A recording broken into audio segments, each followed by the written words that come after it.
Hello साथियों, मैं SB Yadav आप सभी का आपके अपने चैनल एजुकेशन विद मैथ्स में स्वागत करता हूं। हम सब महत्तम समापवर्तक एवं लघुत्तम समापवर्तक पर बात कर रहे थे। हमारा जो पहला पार्ट था उसमें हमने एचसीएफ पर बात किया था। आज हम एलसीएम पर बात करेंगे। लासा लघुत्तम समापवर्तक के कुछ साधारण प्रश्न करेंगे, उसके बाद आगे उसके कुछ इंपॉर्टेंट प्रश्न करेंगे जो कि हाई लेवल के होंगे। तो आइए पहले साधारण प्रश्न करते हैं। प्रश्न दिया है 15, 25 तथा 29 का लघुत्तम समापवर्तक या लासा ज्ञात कीजिए। हम इन तीनों संख्याओं को एक लाइन में लिखेंगे, उसके बाद जो संख्या कैंसिल करने लायक होगी जिस नंबर से उसी से हम कैंसिल करेंगे। जैसे अगर 15 3 से कैंसिल करने लायक है, सबसे पहले छोटी संख्या से कैंसिल करते हैं तो 3 5 15 हुआ, ये 25 और 29 कैंसिल नहीं होगा। फिर अब 3 से तो ये संख्याएं नहीं कैंसिल होंगी, 4 से भी नहीं होगी, तो 5 से कैंसिल होगी, 5 एक कम 5 और 5 25, 29 खुद से ही कैंसिल होगी। फिर एक बार 5 से कैंसिल कर लेते हैं।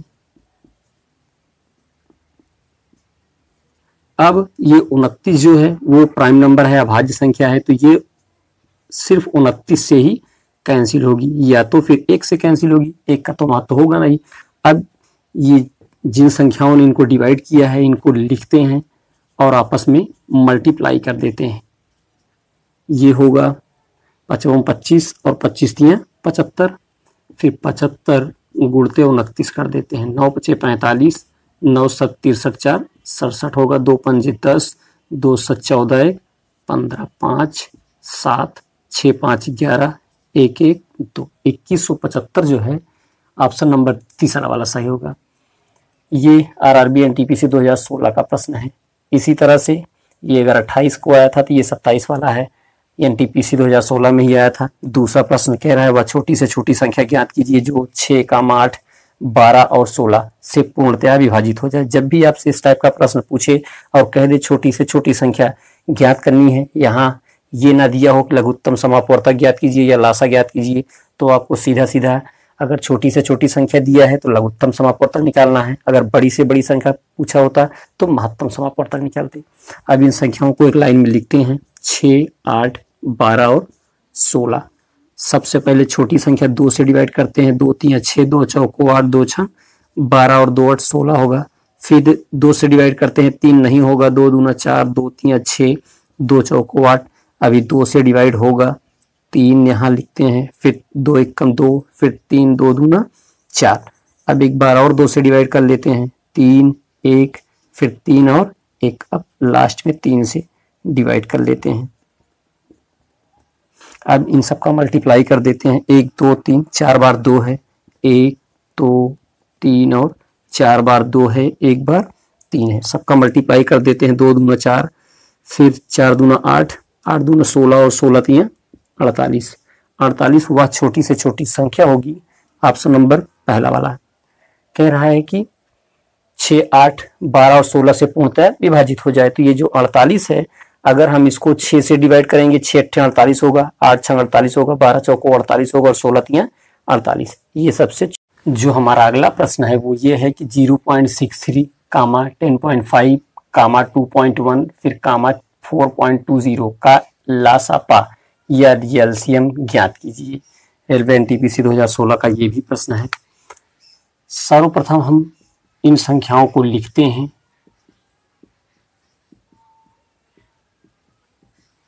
अब हम ये देखते हैं कि यहाँ देखते हैं तो 2 अंकों के बाद दशमलव है, यहाँ भी 2 अंकों के बाद दशमलव है। तो हम करेंगे क्या, सर्वप्रथम हम दशमलव को समान कर लेते हैं। अगर हम यहाँ 1 0, यहाँ भी 1 0 कर लेते हैं तो अब दशमलव समान हो गए। तो हमको ये पता होना चाहिए कि अगर 2 अंक के बाद दशमलव है तो नीचे हम 100 लिख सकते हैं, नीचे 100 लिख सकते हैं। तो पहले इन दशमलव को हम इग्नोर करते हैं। यहाँ 63, 10 50, फिर 210, 420 का सर्वप्रथम हम एलसीएम निकाल लेते हैं। ये हमें पता है कि दशमलव 2 अंकों के बाद यूज हुआ है। सबसे पहले हम छोटी से छोटी संख्या से डिवाइड कर दे। 2 से डिवाइड करेंगे तो भी होगा, या उससे बड़ी अगर हम कैंसिल करते हैं। 7 से 7 9 63, 7 1 कम 7 5 35, ये 7 3 21, 7 6 42। तो पहले हम बड़ी संख्या से ही डिवाइड कर लेते हैं जिससे कुछ सरल हो जाएगा। 7 9 63 होगा, 7 1 कम 7, 7 5 35, फिर 7 3 21, 0 होगा, फिर 7 6 42 0 होगा। अब 3 से यहाँ डिवाइड हो रहा है, 3 से 3 त्रिका 9, 3 पचे 15, फिर 3 दहम्मा 30 और 3 दूना 6। फिर 2 से डिवाइड कर लें या फिर 5 से डिवाइड कर देते हैं, 3 वैसे उतार देते हैं, 5 दहम 50, 5 दूना 10, 5 चौको 20। अब 2 से डिवाइड कर लेते हैं, ये हुआ 3, ये 2 पंजे 10, 2 एकम 2, 2 दूना 4। अब मर्जी हो आपकी, 2 से डिवाइड करोगे, फिर उसके बाद 3 से डिवाइड करोगे, फिर 5 से डिवाइड करोगे। इससे अच्छा ये है कि इन सब संख्याओं के साथ इनको भी लिख के मल्टीप्लाई कर दो। जैसे 1 2 2 2 हैं, 1 3 ये है, 1 3 ये है, 2 3 है, फिर 1 5 ये और 1 5 ये है, 2 5 लिख देते हैं और 1 7 है। अब देख लेते हैं, 2 2 हैं, 3 2 हैं, 2 5 हैं और 1 7 है। सबका मल्टीप्लाई कर देते हैं, 2 दूना 4 हुआ, 4 तियां 12, 12 इस 3 को छोड़ देते हैं, 12 पंजे 60 हुआ, फिर 6 पंजे 30, 300 हुआ, फिर 300 गुणते 7 तियां 21, 1 3 ये बचा था, 21 मल्टीप्लाई कर देते हैं तो 21 तियां 63 होगा। हमने लगातार मल्टीप्लाई इसलिए नहीं किया क्योंकि अगर हम लगातार मल्टीप्लाई करते तो गुणा करने में दिक्कत होती। अब डायरेक्टली एक बार में इसका जो आंसर आया वो आया 6300। और हमको ये पता होना चाहिए कि यहाँ 2 अंकों के बाद हमने समान किया था दशमलव, सब जगह बराबर किया था, यहाँ और यहाँ 0 नहीं था, तो ये हुआ 6300। अब 2 अंकों के बाद दशमलव यूज करना है। यदि नीचे हम 100 करते हैं तो भी कट जाएगा दोनों, या डायरेक्टली 2 अंक बाद अगर हम दशमलव कर देते हैं तो भी कैंसिल होगा। इसका जो आंसर होगा वो होगा 63। ऑप्शन नंबर ए सही। अब आइए हम अपना दूसरा क्वेश्चन देखते हैं। लिखा है 3 घड़ियां क्रमशः प्रत्येक घंटे, 2 घंटे तथा 3 घंटे पर बजने के लिए डिजाइन की गई हैं।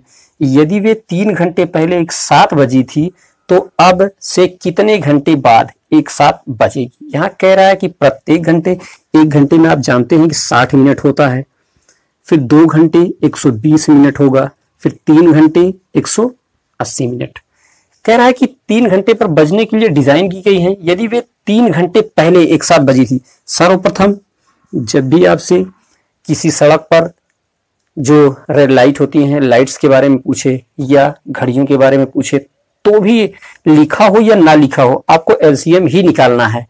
आइए कैंसिल करते हैं, छोटी संख्या से कैंसिल कर देते हैं या डायरेक्टली बड़ी संख्या से कैंसिल कर दें। जैसे कि 60 से, 60 एकदम 60, 60 दूना 120 और 6 तियां 18, फिर 2 से डिवाइड कर दीजिए, इससे थोड़ा सरलता हो जाती है, फिर 3 से।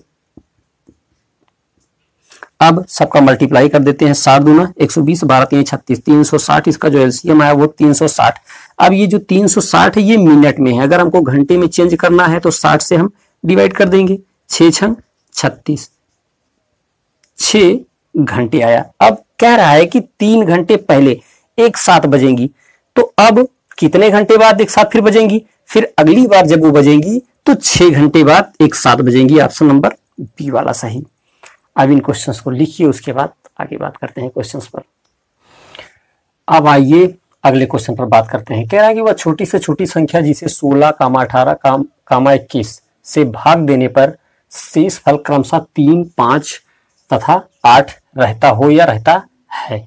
इस प्रकार का जब भी क्वेश्चन पूछे तब हमको चेक क्या करना है, इस संख्या में जो शेष आ रहा है इनके बीच अंतर क्या है। जैसे 16 में अगर हम 3 माइनस करेंगे तो 13 आता है, 18 में 5 माइनस करेंगे तो 13 आएगा। इस तरह से 21 में अगर 8 माइनस करेंगे तो 11 में से 8 3। मतलब अगर इस टाइप का क्वेश्चन आपसे कभी भी पूछता है, यहाँ पर अलग अलग शेषफल दे रहा है, या इस क्वेश्चन में ऐसे भी कह सकता है कि वह छोटी से छोटी संख्या जिसे 16, 18, 21 से भाग देने पर प्रत्येक दशा में जो अंतर आ रहा है वो समान आएगा। इस तरह का भी क्वेश्चन कर सकता है। हमने ये देख लिया कि अंतर इनमें सेम आ रहा है, तो ये जो संख्याएं दी हैं इनका हम एलसीएम निकाल लेंगे।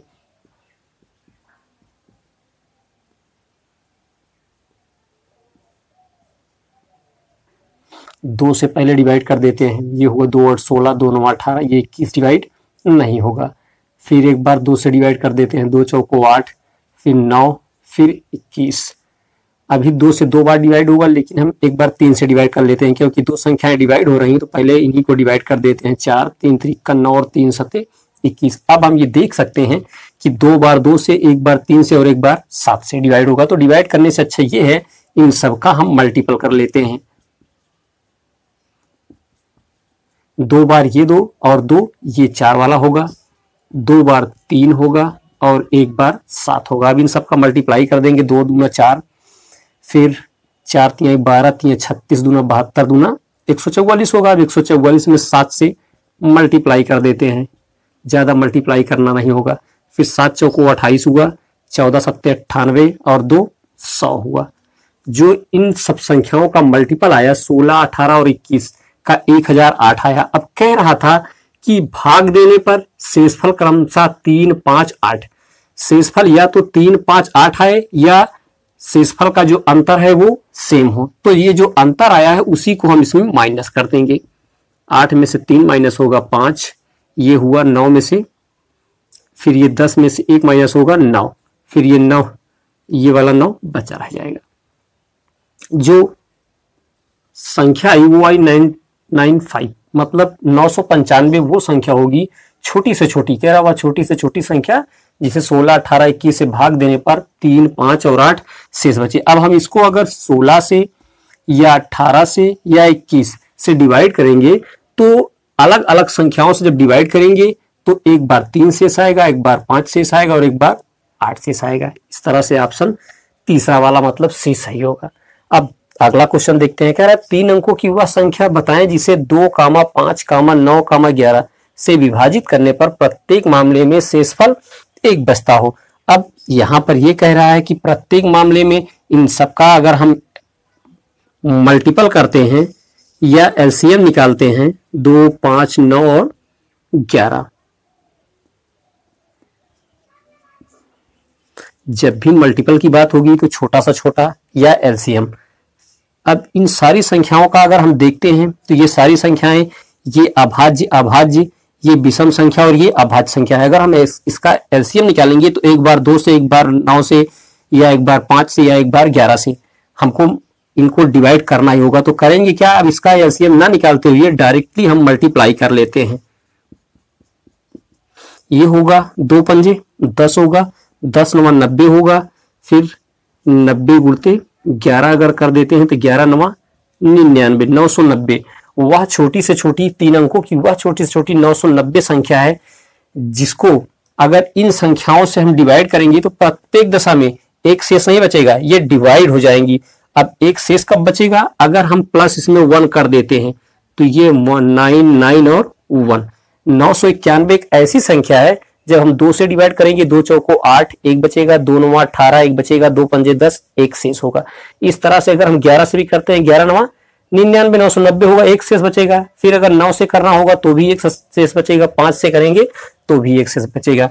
इस टाइप अगर क्वेश्चन आएगा कभी, बोलता है कि प्रत्येक दशा में 1 शेष बचे, तो आपको क्या करना होगा कि 1 ऐड कर देंगे, जो नंबर्स आएगा वो नंबर जो होगा इन सब संख्याओं से डिवाइड करने पर उसमें 1 शेष बचेगा, या 2 3 कुछ भी शेष दे सकता है, अलग अलग संख्याएं।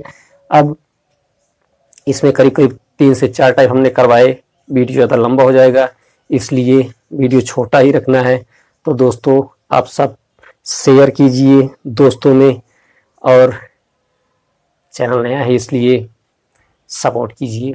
आप सभी को थैंक यू और राम राम।